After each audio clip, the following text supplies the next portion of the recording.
अस्सलाम वालेकुम। Welcome to BMS corner. एक नाबीना की आदत थी कि वो घर से निकलते हुए एक हाथ में लाठी और दूसरे हाथ में लालटेन पकड़ लेता। लोग अक्सर इस पर हंसते थे कि नाबीना को लालटेन की रोशनी भला क्या फ़ायदा देगी। वो लोगों की बातों का जवाब देता और ना ही अपनी आदत बदलता।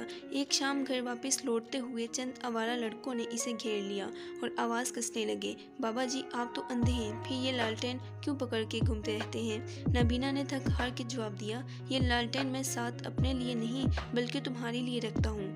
ऐसा ना हो कि बनाई वाले हजरात की ज़द में आके मैं जान से हाथ धो बैठूँ। इसलिए इस लालटेन की रोशनी से लोगों को याद दिलाता हूँ कि नाबीना मैं हूँ, तुम्हारी आंखें सलामत हैं।